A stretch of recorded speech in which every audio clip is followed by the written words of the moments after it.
I'm excited to welcome today's podcast guest, Will Daughtrey.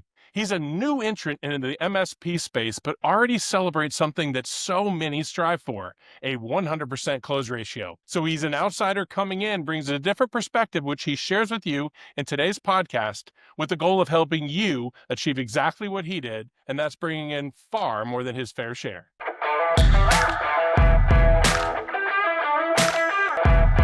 All right, we are really excited to welcome Will to our podcast today and really explore more about his story, understand what he's achieved, the success he's achieved, the lessons he's learned, and what's motivated him to do what it takes to achieve his dream. So, Will, welcome. Thank you. It's exciting to be here and exciting to kind of tell the story of how TAC One Consulting came to be. I love that, man. I've heard wonderful things from our team.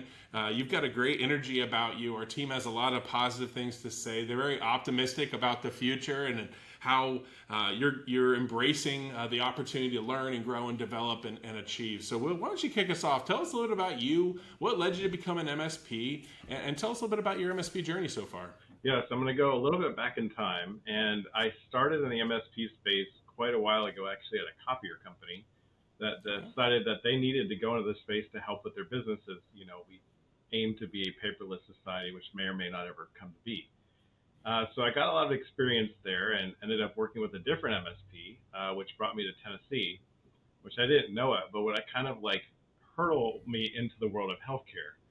So I worked at the MSP for a little bit, and I ended up working for some large healthcare companies in the IT space.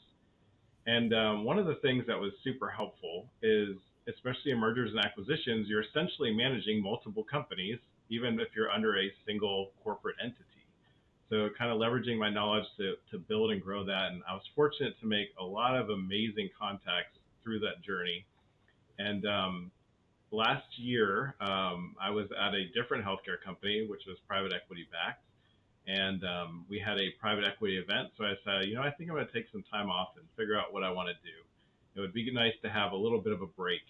So I started to take a break, and through those connections that I've made, people started reaching out before I actually even left, saying, hey, we're looking for someone that can help us with this part of IT. And I said, well, as fate would have it, if you don't mind waiting till January, I can probably help you, thinking that this was maybe a one-off. So I started down that path, and during that one-off, somebody else reached out and said, hey, we're looking for somebody who can help. I'm like, wow, I might have something here. This could be like a consulting gig. And so I started on the consulting path, and then as another person came to me, by the way, I had zero marketing at this time. They really didn't need more of like the higher level help and maybe a mid-sized company, but they needed an MSP.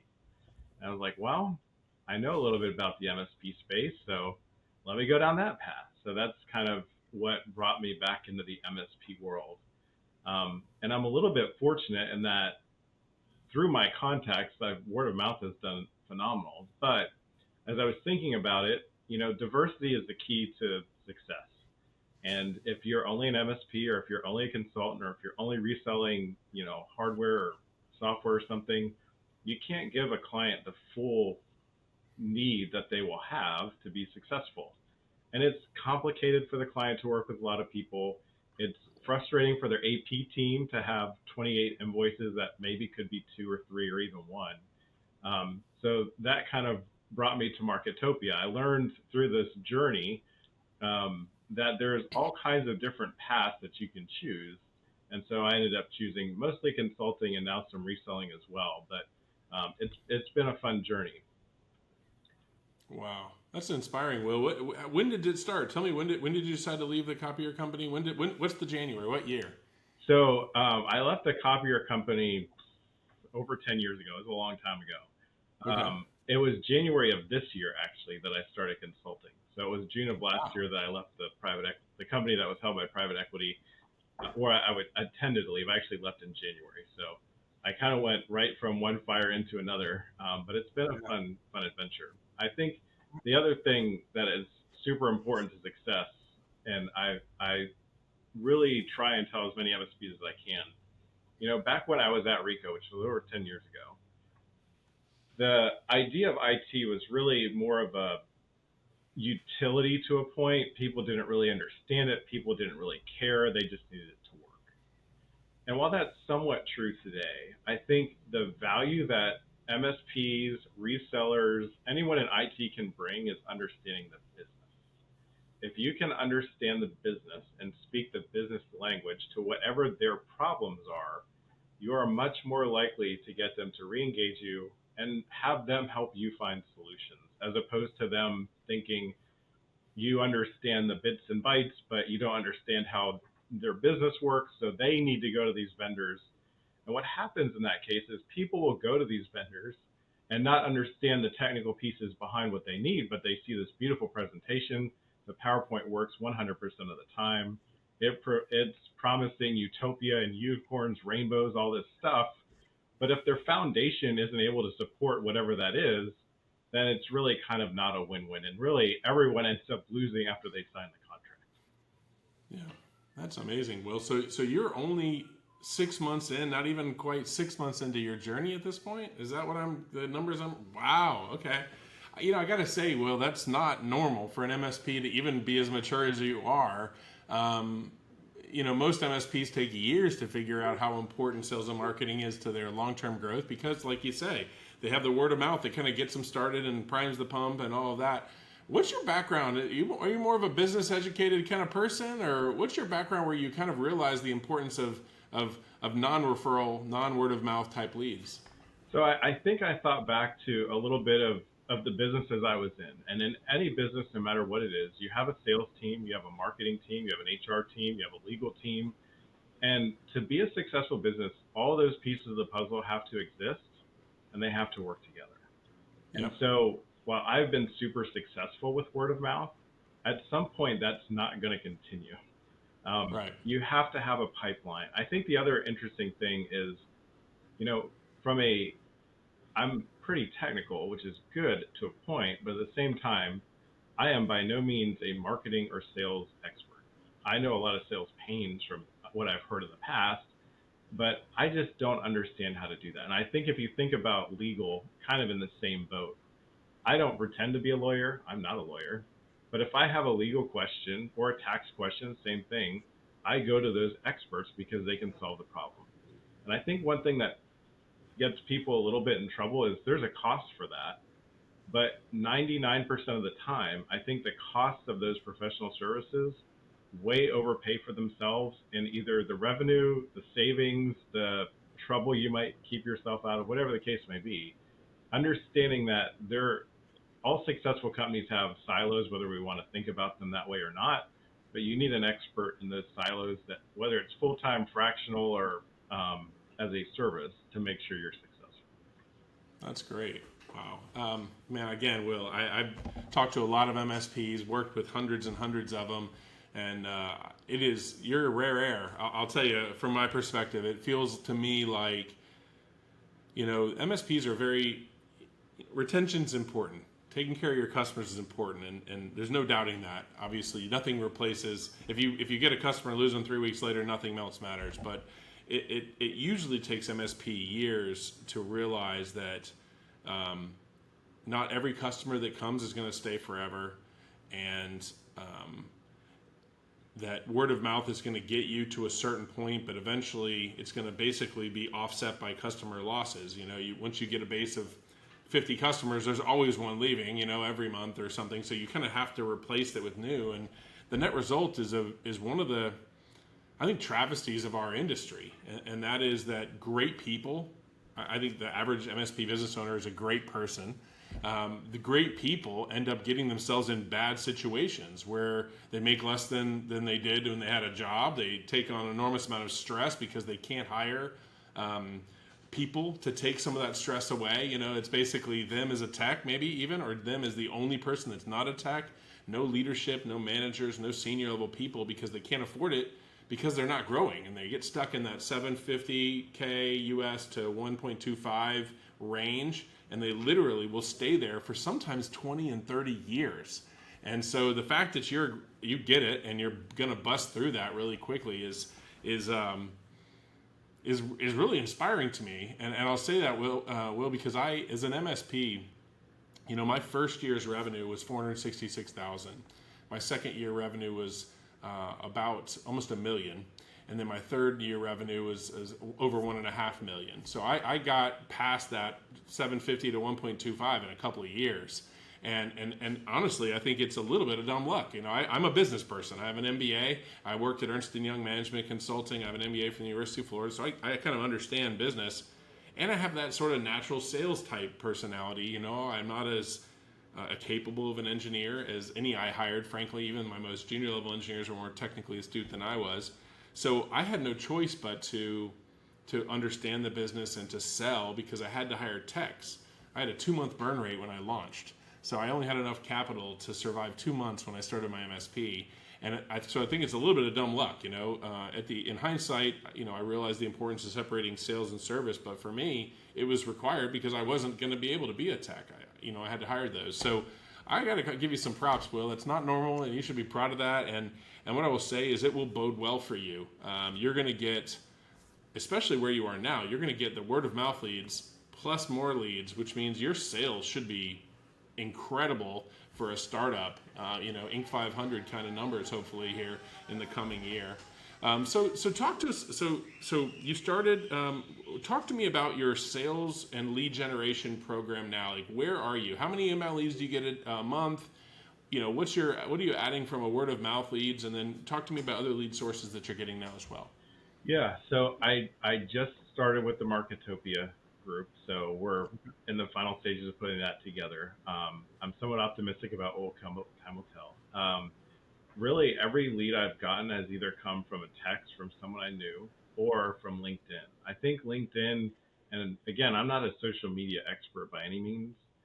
However, I did leverage a little bit of AI to help rewrite some of the stuff I had on LinkedIn. I think, kind of like being an expert in marketing, we all are guilty of writing something that we know exactly what it means, but to somebody else, they read it and they have no idea. Like they weren't close. We were too close. So we understand exactly what things are. And actually, after I did that, changing my LinkedIn headline, changing some of really what I did, even in different companies. Now, you have to read it to make sure that it doesn't over promote you or maybe make up stuff that didn't really happen. But kind of getting ChatGPT or Gemini or whoever to realize what people are looking for, I think has helped, because I've gotten some organic leads that I really wasn't connected to, but I always ask when a lead happens. I'm like, great, well, do we know someone in common, or how did you find me? And the last couple have been searching on LinkedIn. And in my particular case, I have a lot of experience with multi-site healthcare. And by changing my headline to multi-site healthcare has actually driven traffic that I probably wouldn't have seen otherwise. So, there's a lot of tools out there if you're creative to think about how to use them. That's awesome. Well, and having a great social media profile. What you're talking about is what we call search engine optimization. Most people think about it on the website, but it actually is just as important on your LinkedIn, maybe your Facebook, if you have a YouTube channel or any other kind of social media. But LinkedIn is a no-brainer. It's got to be SEO optimized, because you're right. People either your friends are searching, or on your profile. Oh, wow, I didn't know Will did Microsoft support. Maybe I can have him come in for an Office 365 implementation or whatever. To just strangers, just typing managed service provider Atlanta and having you pop up. And Will, where are you out of again? I know it's in Tennessee. Nashville, great town. Yeah, great town. Love it there. Okay, yeah, we'll be there here in a couple months. I'm really looking forward to it. Maybe it's in July actually. That's great. So your journey. So continue that story. So you made the decision to not solely depend on word of mouth leads. And my guess is you probably did a pretty robust process of looking at different options out there, whether you're Googling them or ChatGPTing them or whatever. How did you go about figuring out how you were going to get the non-word of mouth lead gen going? And walk me through that process that led you to, I guess, Marketopia plus whoever else you may be working with. So it's kind of interesting. I had the word of mouth leads, and I think the one thing that you also have to consider, which I've learned along the way, is the larger your customer, the longer the pipeline time to get them through the door, signed, and started. And so I went to the Kaseya Connect conference in Vegas a few months ago, maybe. And as I was there, I was kind of getting insight into like bringing myself back up to speed. It's been a while since I've been to Kaseya or Ninja or any of those groups.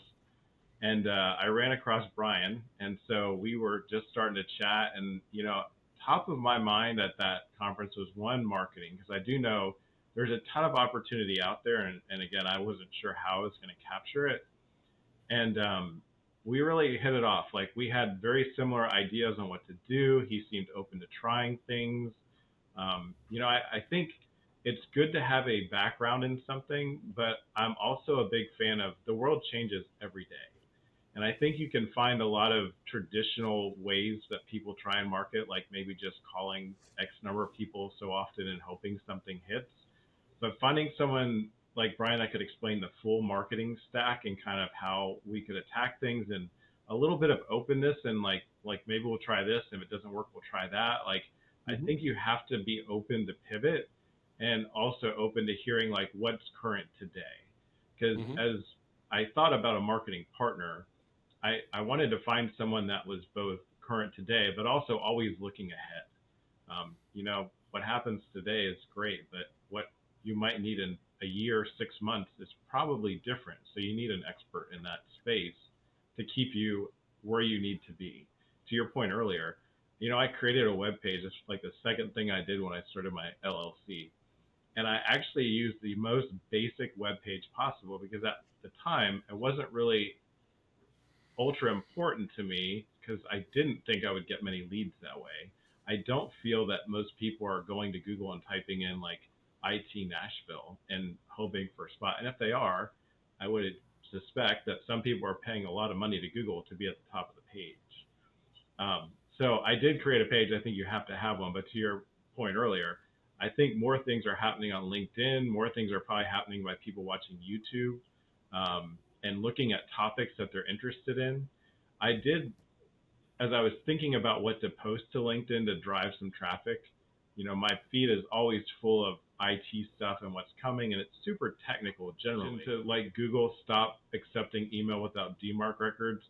And this is all super technical, but I took that, I made my own post, I wordsmithed it some to make it into business speak, and they actually got quite a few views. And I think some of those views obviously came from my network, but trying to get them again into that business speak, I think helps people understand. If you're selling to the end user consumer and you're relying on sending them live.com messages, and you don't know if this exists, like, at least they're probably asking their IT person about it. Yeah. But it's just taking it a level or two or three maybe down from what I read to hopefully get the audience a little more engaged.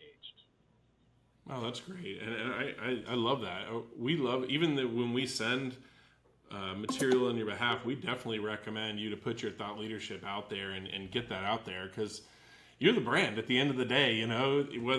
Whether regardless of how big you are, you're the figurehead as the CEO. So they got to believe in you, trust you, like you. When someone has a question or a concern about security, we want them to call you. And so by putting that out there, I think it's a great way to kind of establish that brand and that street credibility. That's awesome. Yeah. Okay. And so what's your marketing and tech stack now? Who's doing what? What do you have going on when it comes to lead generation and marketing? Who's doing what? I guess. So I'm working with Marketopia, the Do It With Me plan. So that's what we're building. Okay. But we're really, I'm in a fortunate spot. I've just got another new client. So balancing ops, I think my real current challenge is going to be scaling right now. I'm at a point where I got to scale to be able to keep taking in more leads, but I'm going full in with Marketopia. That's great. One thing that you mentioned, we talked about a little bit about AI and their website, and let me give you a little bit of an AI tip. There is a very powerful AI technology that we don't give on the Done With You plan, because you're responsible for doing it yourself in that plan. We give you the content and the systems and the support, but at the end of the day, you're deploying the marketing. One of the things that is a no-brainer is, in the old days, you could track a company that's on your website. So you knew that, Billy's Auto Shop, if they have a static IP, you could figure out that they are on your website. We have a new AI technology that actually determines the person at Billy's auto shop, and that Billy was on your website. And we can get Billy's email address, Billy's phone number. we can get a lot of good contact information for anyone who visits your website.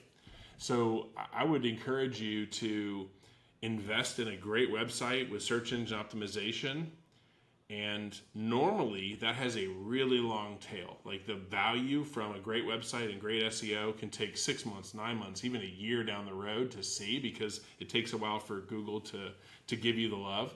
But if you employ that AI technology, I have been blown away at what it brings in terms of what we call passive leads. So if I'm visiting your website because I'm interested in opening up an office in Nashville, and I happen to stumble on your website, but I don't see anything about, I don't know, cabling. So maybe I don't see anything on cabling, so I just jump off or I get distracted or whatever, and I never call you. If you can pick up the phone and call that person that was just on your website and either validate that, yeah, I don't do cabling, I'm not a good fit, thank you for calling, or, wow, yeah, we do cabling, I just don't have it on my website. Oh, no kidding. Okay, great. Well, here, I'll get my contractor involved, we'll do that. You know what I mean? Like, it's a lead that you don't even know you lost. Yeah. But with that AI tool, you're able to identify not just the company, but the person. And it matters a ton with work from home right now, because the old technologies that relied on the static IP address don't work anymore because so many people are working from home. So this technology is allowing us to figure out that Billy was at home on his home laptop and was on your website. We got the contact information for Billy. We can call Billy and say, hey, oh yeah, absolutely, we do cabling. We can absolutely help you. So I would encourage you to build out that website. And you know, if you are doing a good job at executing the done with you plan, where you're, you know, sending the campaigns every month and you're disciplined and you're religious about it, freaking awesome, dude. It's an incredibly good program for that. Nothing's going to beat the price point, you know, for what you get. But make sure you maintain that discipline, because as you get distracted, especially, I know you have lead gen going too, so you can get busy with sales leads. Next thing you know, find yourself saying, I won't send the newsletter. I'll skip this month. I won't send the campaign. And you know, it's just not that expensive to get someone to do it for you anymore. So anyway, just a couple tips as you're kind of on your journey now. But I really hope that it's working well for you. Have you started to use the None With You plan? Have you started to deploy the campaigns? Have you seen any good things so far? I know it's early. Yeah, it's a little early, so I haven't yet, but I am Okay. excited about that. And I think, you know, thinking through the whole package marketing, again, that's one of the big things I really wanted, something to help with all that stuff, because Yep. I knew I was going to be busy, and I was right. I was underestimating how busy it would be. So I may need to revisit kind of how that works. Because to your point, Sure. you know, if you're in a busy spot, it's a great time. At the same time, everything gets an updated priority, and you know, sometimes the priorities that should make it to the top, depending on which angle you're looking at, might not, and vice versa. Right. Will, have you taken any of the sales training? Tell me how that's affected you and your confidence as a salesperson. Yeah, I think it's really good training. I will say, and I guess I might be a little bit of a unicorn in the fact that I'm somewhat technical. I have somewhat business sense, and I'm also super relaxed in front of clients. So I think that helps a lot. But I do think sales is a little bit about psychology and understanding the right things to do at the right time, maybe sometimes counterintuitive to people. So that definitely helps a lot. Now, I'm very early, as you know, but so far I have 100% close rate. Wow, that's huge. Will, let me just tell you this, man. If you can maintain that, you're going to be a billionaire in like 6 months, you know? So good job. That's phenomenal, dude. You know, one of the things that we really try to manage expectations on for people that have had a lot of success is, first, props to that. Because there's a lot of people that don't have good relationships, so they don't get as many word of mouth leads. And when they do, they're kind of a stereotypical person, maybe, that doesn't really know how to handle them. So even they struggle to close the word of mouth leads. But the people who are good at those still find that a normal marketing lead is a different animal. So I commend you for watching the training, and can tell you that the probability, if you know what you're doing and you're great with marketing and sales in general, when you arrive, your probability of success is well into the 90s. But even if you're not, and you get here and you're like, wow, I only know how to close a referral, taking the training, following the training gets that close ratio back into the 90s either way. If you just kind of slow down, follow the system, to your point, understand the psychology, when to do, what to do, where to do, why to do, you can literally start to get your close ratio up for people who started off not as a referral, but as a stranger. And Yeah. so I commend you for jumping into that training so quickly. I think that's gonna be a positive for you for sure going forward. I do know for sure I won't maintain the 100% forever, but it's nice while the number exists. Like, I think at the end of Absolutely. the day, too, there's, and it happens in every group. You have an initial conversation, you think you understand what the person wants, and again, they don't know the technical jargon for things. So there is a point where you probably find yourself in a spot that just really isn't the right fit. So, Yep. it's okay. It's part of the Yeah. learning process. Yeah, we tell people, there's different stages of the sales process. There's 4 steps before you present your proposal. It's okay to be at 90% in each step, because you get into situations where I don't want you to be the cheapest provider out there. And there's a fraction of people that at least think they only care about price until it, of course, bites them down the road. And there are some situations where there's misunderstandings in the sales process. Frankly, you got held up in traffic, were late, and they ghosted you. Whatever, things happen. So if you can maintain that 10% attrition rate as you go through the sales process, at the end of the day, you'll still close 18 to 36% of all leads. And if you do that, you're going to be phenomenally successful, man. It's just not, in this business, it is just not that hard to be successful because of the magic of recurring revenue. Right. Victory today is a victory for 2020, 10 years down the road, right? So it's a magical thing to have recurring revenue, especially in this industry, because honestly, a lot of MSPs do a good job at taking care of their customers. So, you literally go through all this effort and make all this investment in something that's a victory for today that you're going to benefit from for 5, 10, maybe even 15 years away. So that's awesome. Okay, cool. So have you had any? So I know you have lead gen as well. You have an outbound caller, as I understand. Yep. Okay. So there's really 2 ways to get leads at Marketopia: the PPC way and then the tele way. So go and tele is great. Talk to me about that so far. Have you met your caller? What do you think so far? Have you had any leads yet? So I have met the caller, and the calls I believe are about to start. So I haven't got any Okay. leads yet. I think Okay. one thing that Brian and team did a good job of is kind of helping focus a little bit, or maybe even open the focus some. Originally, I think all of us have our golden client standard in mind, and Yeah. it's great if you can land the golden client, but sometimes I think opening the focus a little bit to see what else might be out there is probably equally beneficial. So Yeah. I'm excited to see what comes. I have a big history in healthcare, and I'm familiar with that. It's a regulated industry, so it's probably a little bit harder than general business. So maybe that's opening up for some general business to see what comes. Ironically, in Absolutely. Nashville and probably some other cities that are growing quite a bit, construction is a huge industry around here. So we'll see where that may go. But there's definitely a lot of construction groups. Yeah, no, it's a great market, and I would commend you for the diversification. Honestly, I think even with AI, I think everybody realizes that the future is unknown, right? There are some industries and economic cycles is kind of a similar situation. It's a boom time now for construction, but if we go into recession, that healthcare is going to look really attractive because people are sick, whether the economy is good or not, right? Baby boomers are aging, so diversification is important to stability in the organization. It's just no fun to run a business where the revenue is up and down. Yeah. And so the dependence on hardware sales is a feast and famine. One particular industry might be a feast and famine. And then, of course, AI to me is one of those dark clouds sort of hanging over everything where some industries and positions within industries are going to be affected more than others. So what are you doing when it comes to AI right now, Will? I'm going to ask you a little harder question because this is looking forward. Obviously, a lot of us have started to use it ourselves. What are you doing for AI internally, and what are you offering when it comes to AI out there in the market? So I'm doing a lot of experimenting internally. Okay. Copilot I've been working a lot with lately, and it's actually pretty powerful. In the case of healthcare, which I'm most familiar with, there are some really good vendors, and they've really come out in the last 9 months or so, I feel like, with proven products to help healthcare specific tasks.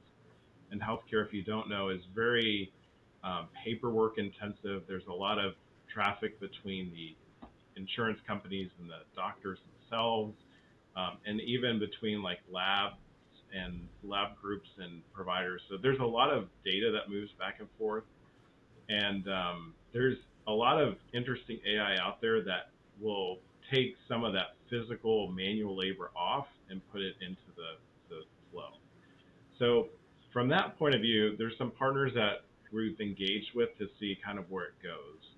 And I do believe AI is the future. And I think, especially in a small business where you have a limited number of people or hours and you're trying to do a whole lot of things, it can really expedite what time it takes to do something.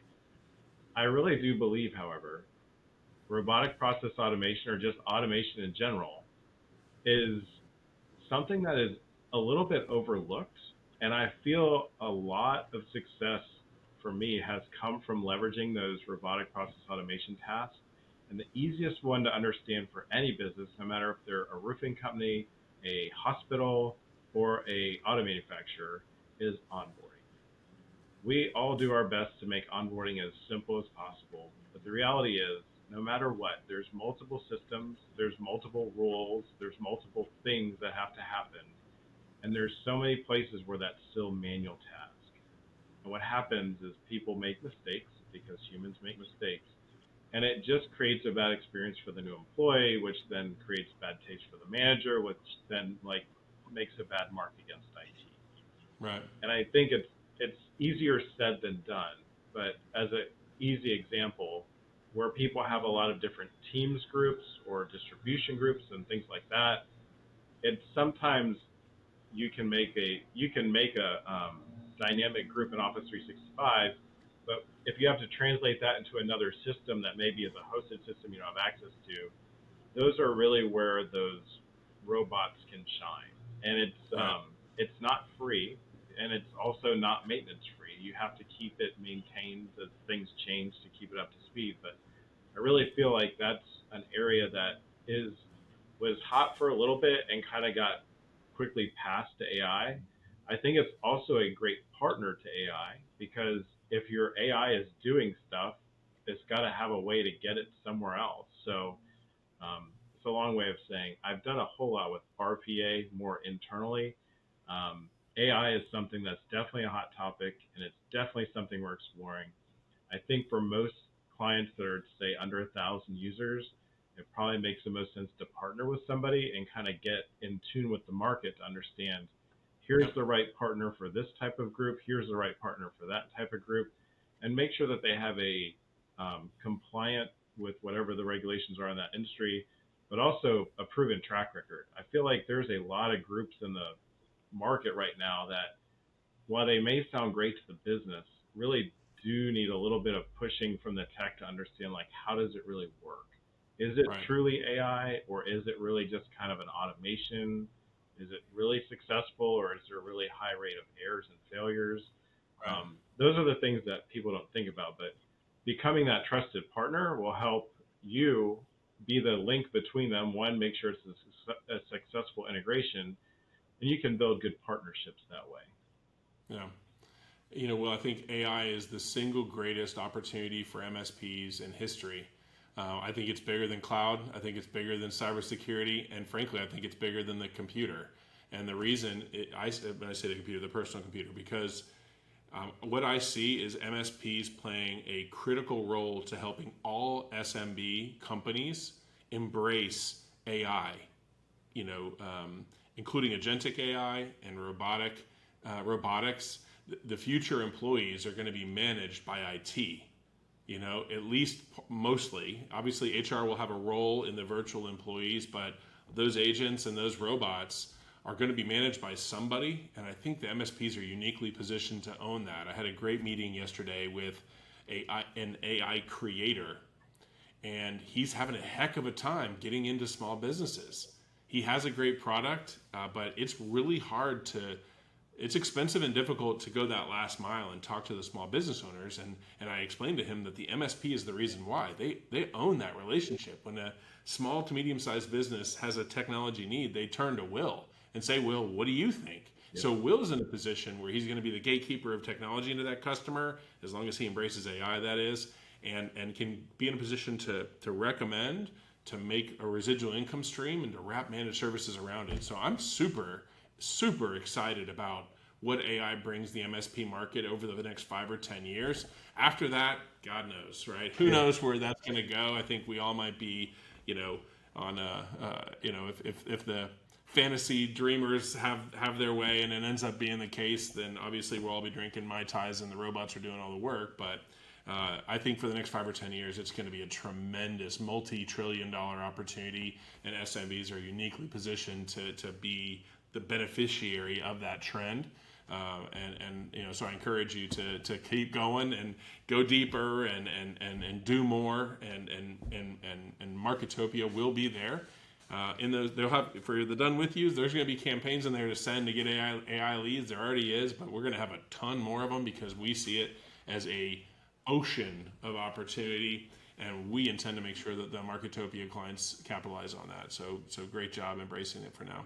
I agree. The one thing I would add is, there was a period of time when people would kind of hide behind the compliance shield for AI and say we can't do it because of compliance. I really think those folks that are still hiding behind that shield are going to be the ones left on the dock when the rest of us are off on the boat.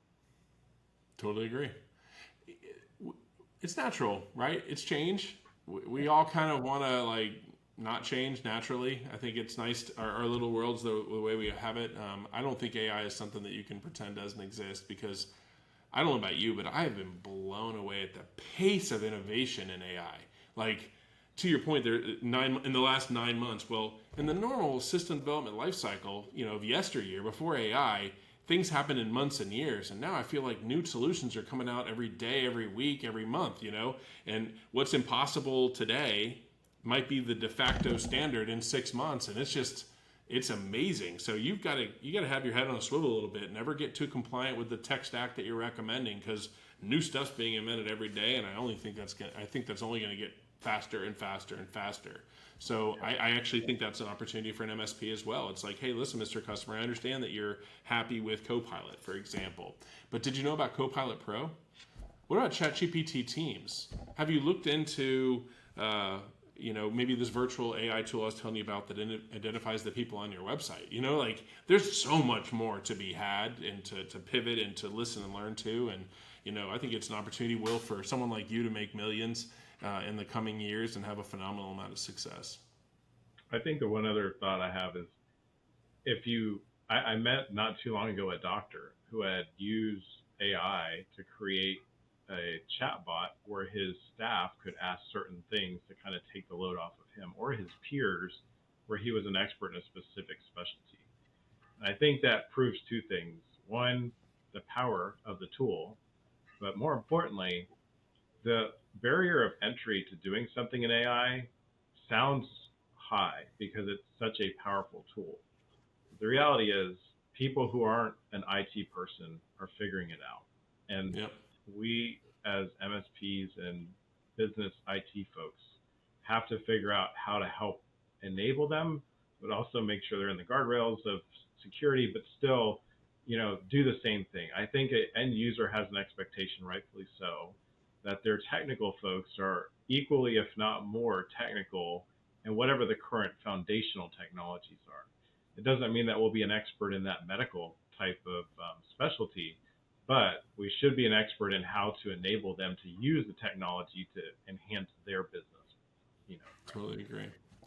Well, I want to close out with pulling some of that wisdom out of your head. To me, you're a fresh face in the industry. You're pretty new. You're 6 months in, but you seem to have a lot of wisdom from your past before you're an MSP. So I'm going to ask you a hard question. If I'm a MSP new to the industry, or if I'm an MSP who's struggling to grow, struggling to achieve my goals, and maybe I've got to hit a plateau.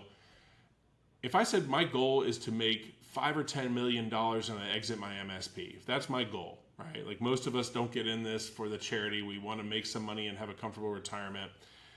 What 3 pieces of advice would you give an MSP that is in one of those two scenarios when it comes to turning their dreams into expectations? I think the very first thing is make sure you build the right team and partners around you. You can't grow by yourself.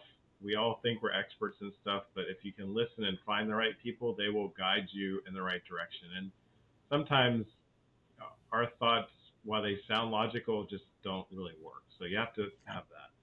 I think the second important thing is you've got to, no matter who the customer is, listen to their pain points, understand their business so that you can help them solve the business problems. No one cares about an update. No one cares about DNS or DHCP. They care about their business problems. And I think the third thing is you just have to have fun with it. I feel like if you are liking what you're doing and um, it takes a little bit, but once you get to a comfortable point, the more relaxed you are, I feel like the more people will be relaxed with you and you have the chance to move forward. If you're overly stressed, you got to figure out how to get rid of that stress because it will translate to the potential clients or potential ads, whatever the case may be, and you will be running a much tougher hill. It'll be a much bigger incline than if you're finding a way to de-stress a little bit and have many people running in the same direction. That's great advice. It really is. Well, I know you're early on, but I want to get your initial gut right now. If you would you recommend Marketopia for someone else at this point? I know it's early on, no requirement there. And if so, why? And if not, why? Definitely. I think Marketopia is great from their communication. They stay on top of things. The process is very easy to understand and set up, which is great. And I think talking with other people in the Marketopia bubble, there's not just marketing, but there's also general thought process in the space. So as you're hearing about wins from other groups or you're hearing about challenges, everyone can grow together. Some people may have faced the challenge before, or again, there's other perspectives on how to solve the challenge are just invaluable. So I think the community makes it helpful. I think the full total marketing package makes it also helpful. So you're not dealing with 3 or 4 different people to try and really accomplish the one goal. Having one person in the driver's seat navigating is always better than having 3. Yeah, absolutely. You're taking some of your own dog food a little bit there. You recommend that to your customers, as you talked about earlier, and as well on the marketing side for yourself. Good deal, Bill. I haven't had a lot of time to spend with you, but I wanted to say that the time that I have leads me to be very confident in your future. I feel like you've got a great head on your shoulders. You've got a sound perspective on the world. You're humble where you need to be humble, and you're confident where you need to be confident. So I wish you the best of luck, man. I can't wait to see you, achieve different levels of success. Hopefully, ending with that $10 million sale that's going to set you and your family up for a very comfortable retirement. You got to aim for 100 million, and maybe you'll reach somewhere between the two. Okay, I hear what you're saying. I'll make you a deal, Will. You maintain that 100% close ratio, and I can guarantee you a $100 million exit. So that's awesome, man. And I'll look forward to working with you future. Sounds good. Thanks so much. Have a good one. All right, take care. Take care.